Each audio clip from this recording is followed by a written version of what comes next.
Hello everybody, today we are going to discuss the third level by Jack Finney.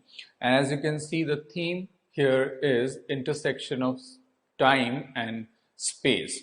Here the main character, that is Charlie, he just dreams of a third level, or as he narrates here, that he just got into or got at the third level, and how it all happened. He is telling us all that, how he got transported to the year of, or he just traveled back in the year of 1894, and what he saw there. So all that has been narrated here. The story is an open-ended story. Open-ended story means the writer leaves it up to the reader what they make of it, what they infer, and what they understand of the story, how they make out of it. So that is called open-ended story.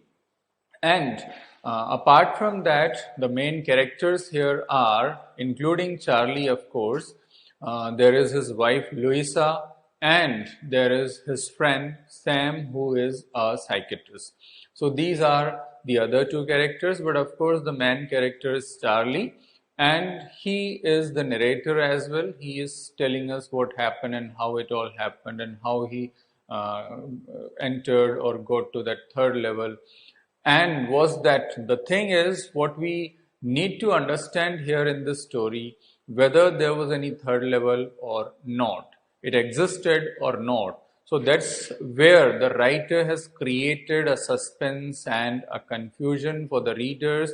The readers find themselves all bewildered that whether there is any third level or not, because the way it has been presented, the way it shows that time travel and everything, the narration as well, it seems quite confusing to the readers, that whether was it right, that whether there was any third level or not. So let's see how he presents all the details in the story.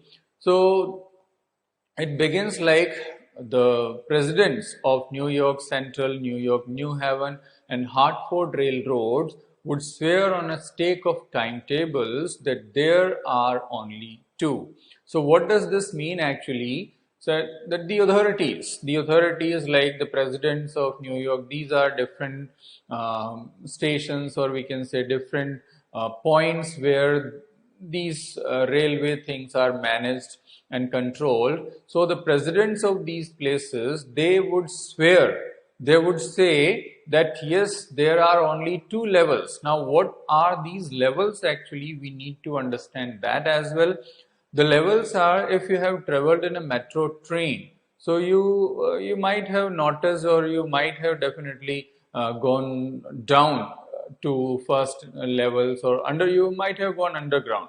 So here in this story, what exactly it is, that you have to go down the staircase, you reach the first level, then again you go to the second level, again down, you take a flight of steps and you go down and you get to the second level. So the authorities say that there are only two levels, but Charlie says no, there are three. But I say there are three because I've been to the third level of Grand Central Station. So he is talking of actually the third level of Grand Central Station. Now he's saying, yes, I've taken the obvious steps. Now, what are those obvious steps? Among talking to others, I've talked to my psychiatrist friend. So one of his friends was psychiatrist, and he says that to confirm that whether there was any mental issue or something like that. So to confirm and to make sure about that, what he did, he had a talk with his psychiatrist, and the name of the psychiatrist is same. It's not given in the beginning, but yes, later in the story it has been given. So he said, what is a waking dream wish fulfillment? Now what does that mean actually? That you simply fulfilled your dream, fulfilled your wish in a waking dream. That's what, or that's how he explained that thing, that it's not reality, you simply just saw a dream. It might be your desire or wish, and that got fulfilled in this way. And he said, you are unhappy. Now that made my wife sort of mad. Means when he told him that you are unhappy, so definitely wife didn't like this at all, that he is calling or he is saying that his life is unhappy. So how could one like that? That all in their good life he was perhaps poisoning that or trying to poison or something like that. And he said, actually, what I mean is the modern world is full of fear, war, worry, and anxiety, and all such sort of thing. And Charlie wanted an escape. So that's how he explained. Means unhappy means in this way, that in today's world, in the modern world, we see that everybody is rushing and running. So there is fear of war, there are worries, there is insecurity, all such things are there. So that's how he explained that happiness. And he said, because of all these, you want to escape. So he said, who doesn't? Who doesn't? Everybody I know want to escape, but they don't wander down into the third level as I did. Means definitely in today's world, people want an escape. Now, what does that escape mean actually? This escape means, for example, if you are interested or you are fond of drawing, you are fond of gardening, you are fond of something else like horticulture, you are fond of stamp collection, you are fond of coin collection. So all such people have certain such kind of hobbies. So those hobbies actually give you an escape. They act as a refuge for you, and that's what he was trying to say, that you want to escape. So now he said, yes, that's the reason. And they all agreed, means all his friends. They all agreed on that.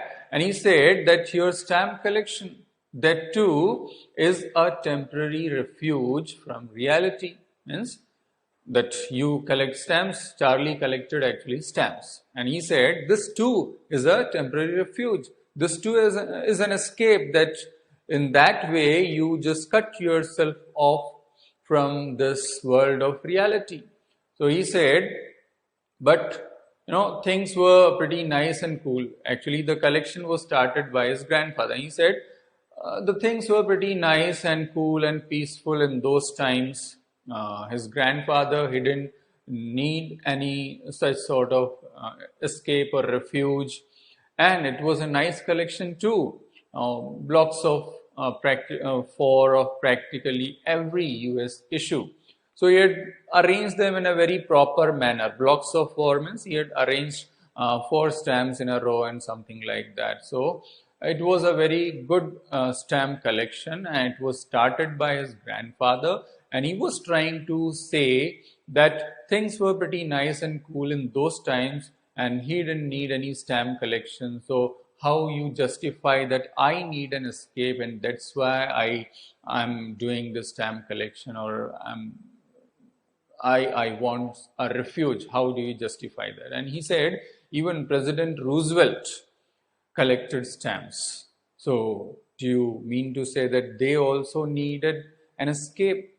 So this is how he reasoned with his friend. And we have a question here on this, and that is, why did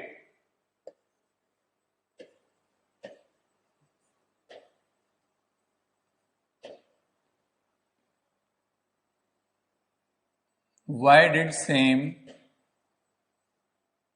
say that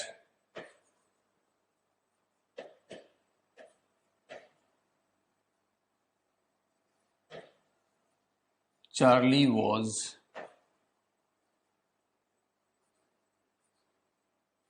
unhappy?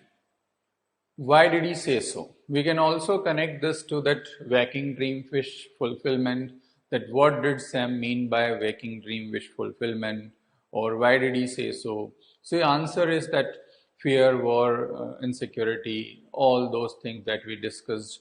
So that is to be mentioned here in this answer. So now what? Now he is telling us that how this all happened. So you can see these are the things that we were talking of, and now he is telling us the story that how it happened to him, how he entered the third level. So it was the matter of summer. So he's saying that last summer, one night I worked late at my office and I wanted to get uptown to my apartment. Now, as he was late there in office, now he was in a hurry. He was in a hurry to get to his apartment, and he simply wanted to get back to his wife, Louisa, to his house.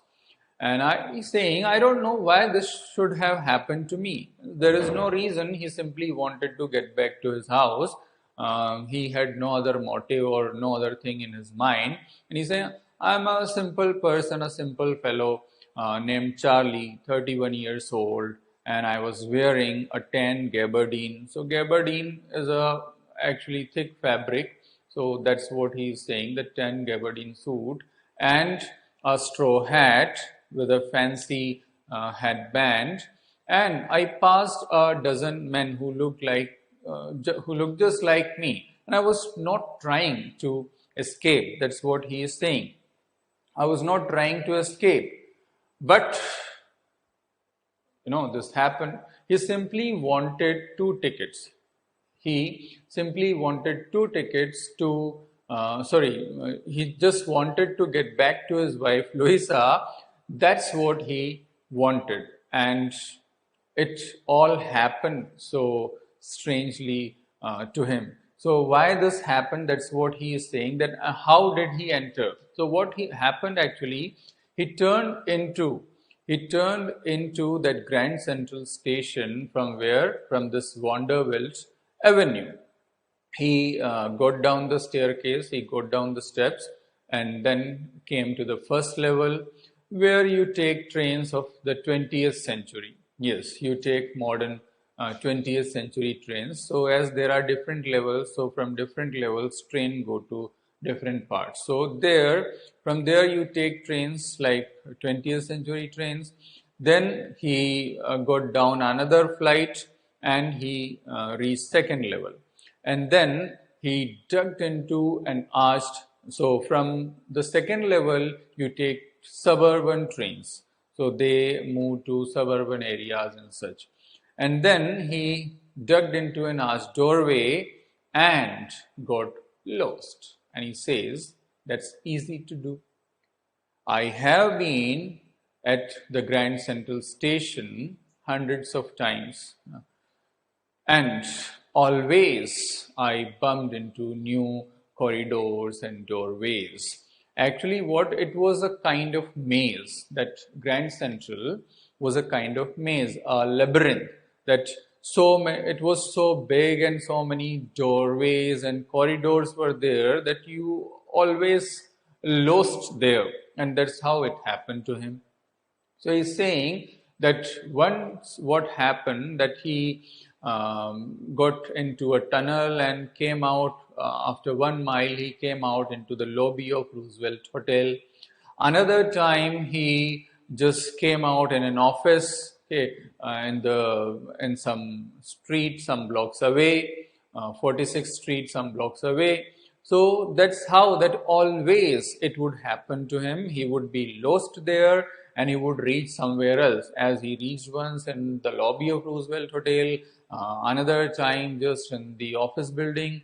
So this would happen to him, and he felt that Grand Central was growing like a tree, just spreading out its staircases and corridors like roots. So he's comparing this Grand Central with a tree. Now, why this comparison? And we must discuss a question on this, and that is, why does Charlie compare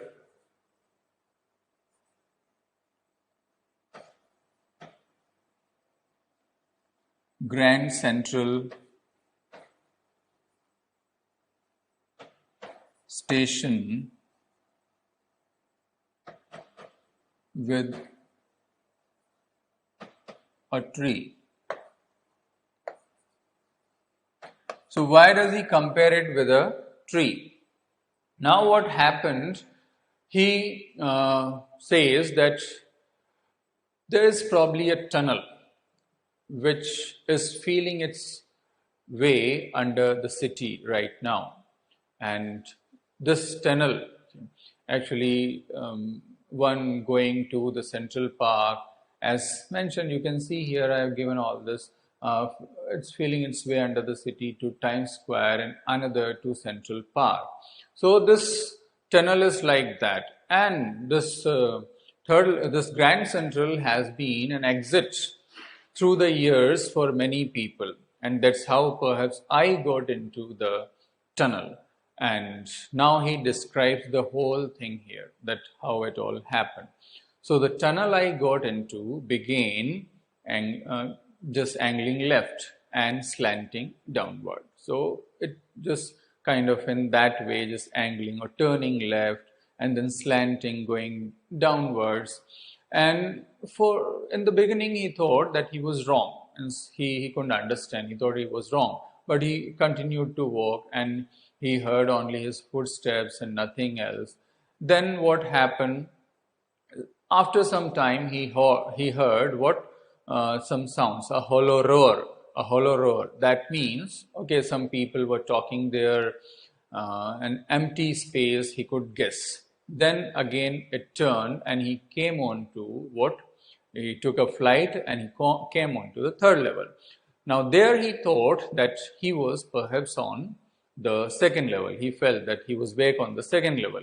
But no, when he noticed, actually there were fewer ticket windows and train gates, and what the booth there, information booth there, was also wood and all looking. And the man in the information booth was wearing a green eye shade. Now what is that green eye shade? Just simply to avoid the dazzle of light or so. It can be like goggles or something just to cover the eyes. So it is that. So he was wearing that green eye shade and long black sleeve protectors. Now here we can say, just as you wear the kind of gloves up to your elbows to protect you from the sunburn. So similarly like that, here it was sleeve protector. So I was wearing the sleeve protector and the light was dim and flickering. Later he came to know, when he got close to that, he got to know what? That it was open flame gas lights. And what does that mean actually? You might have seen that lantern. So in the lantern there is the glass covering, and that glass covering protected from the wind or breeze and keep it just glowing and burning. Now those lights, they didn't have that glass covering, and that's why it was flickering. That's what he is saying. And now he is describing totally what he saw there at the third level. So there were brass spittoons, as you can see here. There were brass spittoons on the floor. So spittoons in which you can spit. Now people have, chewing certain kind of things, betel leaves and gutka and such kind of things, and they spit out everywhere. So spittoons are just to spit out, just to keep the place clean. So there were brass spittoons, and a man across the station, actually his eye caught a glimpse of light. A light just came to him. And what was that actually? A man who was pulling out his gold watch. And what he did, he just opened the cover, glanced and frowned. So what was that actually? Just, you might have seen the kind of watch that you can just hang around your neck. So it was that, just chain, like with the chain it was attached, a watch. You can snap open the cover and you can see the time. So it was like that. He snapped open the cover, he saw the time, he frowned. He was wearing a derby hat. So derby hat is a thick felt hat. Felt is a kind of clothing, so thick felt hat. And what? A 4-button suit, black 4-button suit with tiny lapels. Now, what are lapels? Actually, you might have seen in the court, this collar, this comes down up to this level. So that is actually lapel. And he had what kind of handlebar mustache. So handlebar mustache, why so? Like this, handlebar, so straight.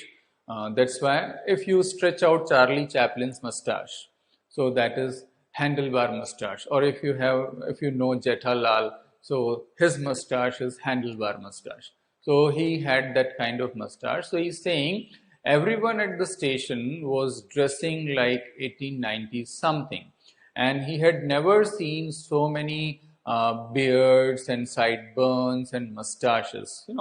At different times there is different type of fashion. So in those times it was that kind of fashion. Sideburn, this thing is sideburn, is also called sideboards.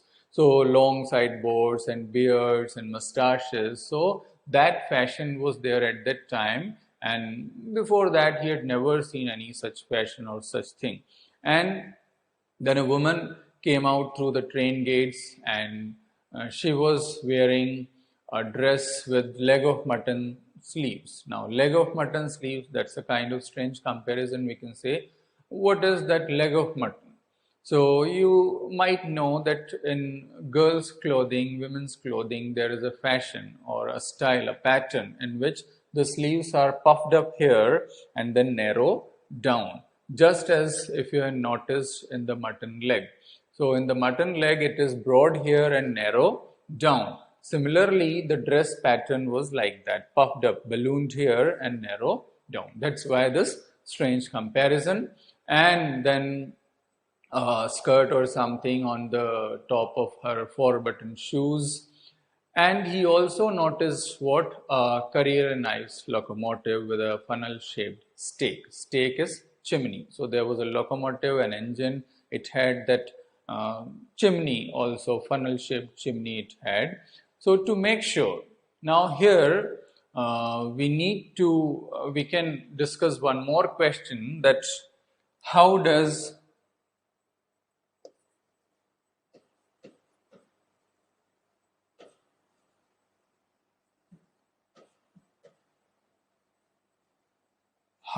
Charlie describe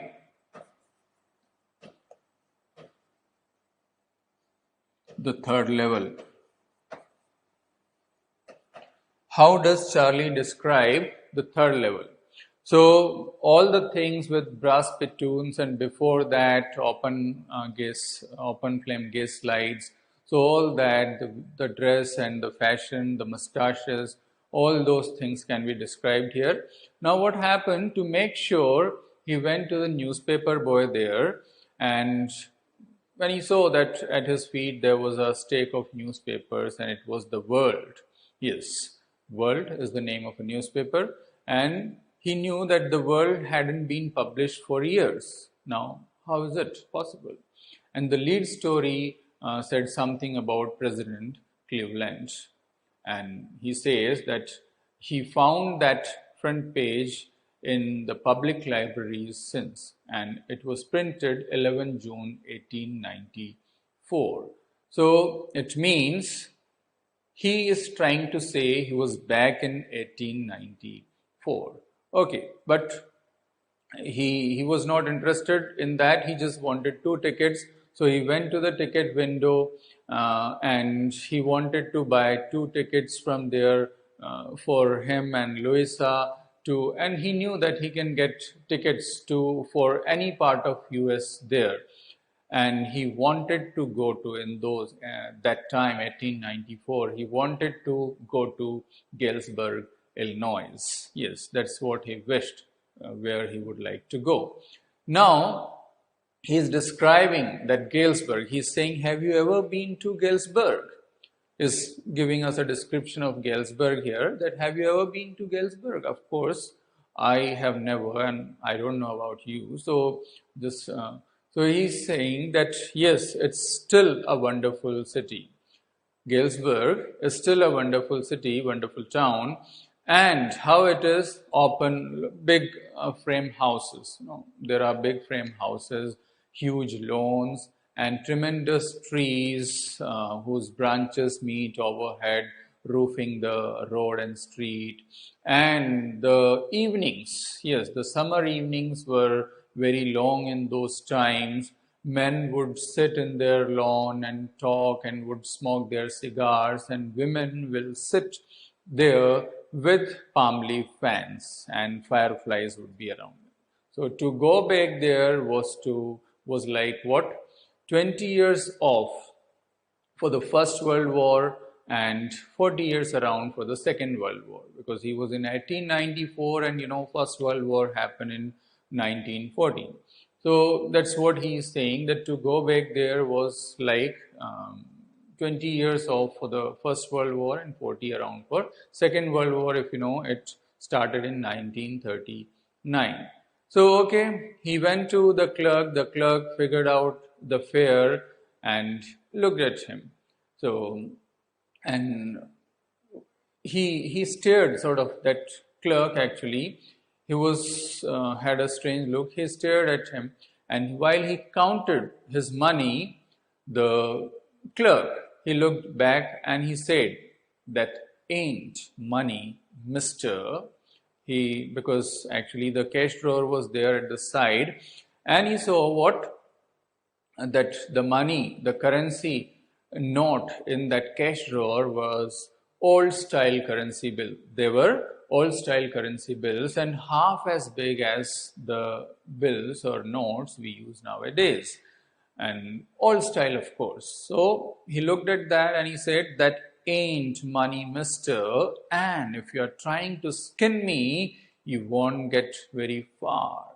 So he looked at that and he understood that there is some problem, and he got out from there as fast as he could, because of course there is nothing nice about jail. Even in 1894, jails are jails. Of course, whether today or in 1894, there is nothing nice about that. So at once he got out of the place. Now he says, and that's that. Later, next day what happened, that he withdrew $300 from his bank account. So here we are now, that he withdrew $300 from his bank account, and he's saying that that was what he had in the account. And he wanted to get old style. He went to an old coin dealer, currency dealer, to get old style currency bills or notes. And he says that you can get old style currency bills at any coin dealer, but you have to pay premium for that.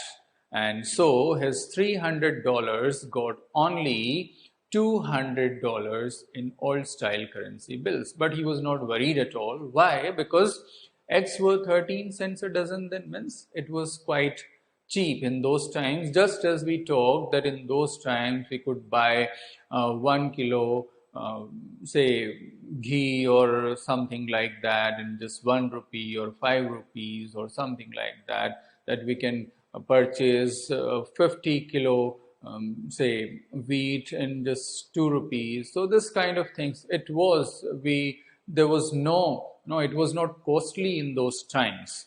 So that's how we describe the past times. So here we have one question on this, that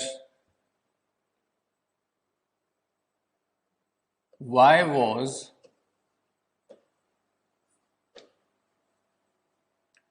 Sam not worried about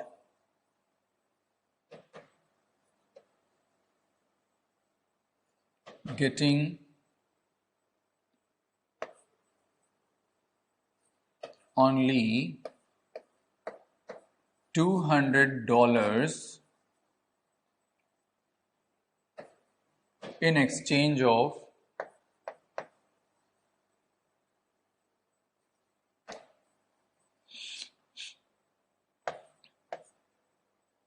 $300. So why wasn't he worried? So the answer is very much clear. We know what that um, it was quite cheap in those times. It wasn't very expensive or it wasn't very costly. So that's why he wasn't worried. 13 cents a dozen, just that's what he's saying. Now, the problem, here comes now the twist in the story. Here comes now a change, a turn about in the story. And what was that? Now he is saying, I never again found the corridor that leads to the third level. I tried several times, but I never found that. And I told this to my wife Louisa, this made her quite worried. And then she asked me to stop searching for this. Okay, he stopped. But now he says, but now we both are searching. But now we both are looking for it, because now we are sure that yes, third level exists. It is there. And how, my friend Sam Weiner disappeared. Nobody knows where. Yes, he disappeared all at once and nobody knows where. And I sort of suspected, Charlie says, I sort of suspected. Why?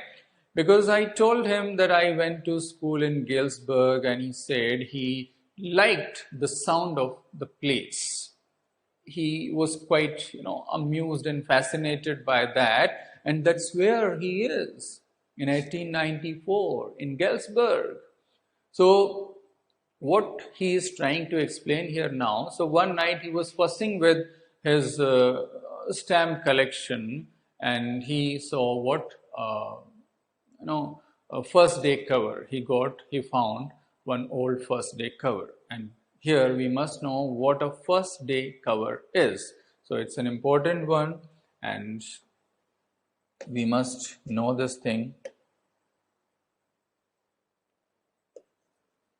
What is a first day? What is a first day cover? So a first day cover is what, these stamp collectors, what do?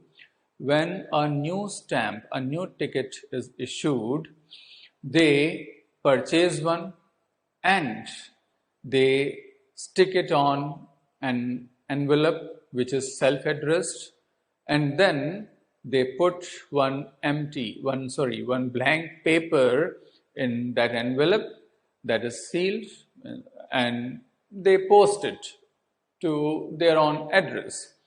Now the seal of the post office or that province actually, that marks or that proves the date.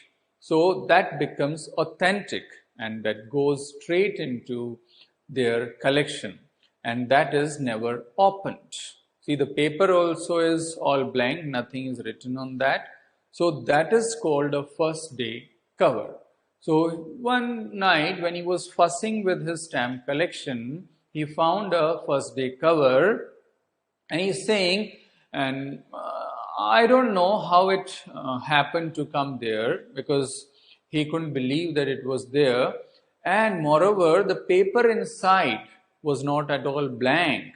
There was something written on that. It was there because it came to his grandfather's address there in Galesburg, and it had a some 6-cent stamp, 6-pence stamp, and that was dull brown, and the picture on that was of President Garfield, and it was addressed to Charlie. Yes, the letter was addressed to Charlie, and what was written in that letter? That I got to believing that you were all right, I got to wishing that you were all right, that I am here in Galesburg, it has been 2 weeks, and they are outside, they are out in the porch, they are playing on piano, and I have been invited over for lemonade. They are seeing Nellie home, singing, seeing Nellie home. So what is this seeing Nellie home? the Seeing Nelly Home is a very popular song, very popular British song. So, sorry, yes, it's a very popular British song, and they were enjoying that. Lemonade, he had been invited for that, and he said that, yes, Charlie and Louisa, keep looking for third level. It is worth looking for. It's worth it, believe me. So that's what he said to them, and it was signed off as Sam. Yes, the letter was from Sam. Now, isn't it very much strange that Sam, who said that it is your waking dream wish fulfillment, and then he himself wrote a letter, he got disappeared, he reached there in Galesburg in 1894. So, how all that happened? And he's saying that the coin dealer to whom I went to, I saw Sam purchasing, I noticed Sam purchasing $800 worth of old currency bills, and that would be sufficient for him to start a hay, grain, and feed business. Yes, that's what he could do, and that's what he said he wanted to do: hay, feed, and grain business. So that's what he wished to do in those times. And of course, he couldn't get back to his profession. And what was the profession? Psychiatry. So, of course, in 1894, we cannot imagine people knowing about psychiatry or just consulting a psychiatrist for any such mental problems or so. It was not that developed, and there was no awareness about that, and such things in those times we cannot imagine to be practiced. So definitely he could not return to his old business, and he is saying, no, who? It's same, my psychiatrist. So why he is emphasizing on this? So I must clear all these things here, that first, if you are confused whether there was any third level or not, so be very much clear that there was no third level, there were only two levels, and this has been made very much clear right in the beginning by the presidents of those New York, New Central, and New Havens and Hartford. So they were the authorities, and they made it very clear that only two levels did exist. So there was no third level. Then how did this happen that Sam reached the third level? So it was, we can say or infer from this, that Sam, being his psychiatrist friend, might have diagnosed his problem and might have felt that it was better for him to be lost in the fantasy of third world, and that's why he might have done this. And another reason to support this, that he himself, Charlie himself, is saying he found a first day cover which shouldn't be or which shouldn't have been there. So it means it was, and moreover the letter, the envelope was not empty, the letter, the paper was not blank, there was something written on that. So usually the first day covers are blank, but it means Sam himself did this to make him believe that yes, he should go on searching for the third level, and that was perhaps better for him instead of doing something else, and it would be like it would put him in tensions and worries. So to take him out of those worries and tensions and to make him happy, perhaps he might have done this as his psychiatrist friend. Moreover, and if we think of the later part, you might definitely ask about this, that he saw Sam purchasing $800 worth of old style currency notes. So what was that then? So we can say that Charlie later included Sam too in his imagination, and that's how it all happened. So apart from the questions we discussed in this chapter, some questions after your chapter, after the story at the back, are given, and you should go through all those questions as well, which are about intersection of time and space and all that. So are good questions, and you must go through them once. That would really help. So That's it about the third level, and I hope now this is very much clear. Thank you.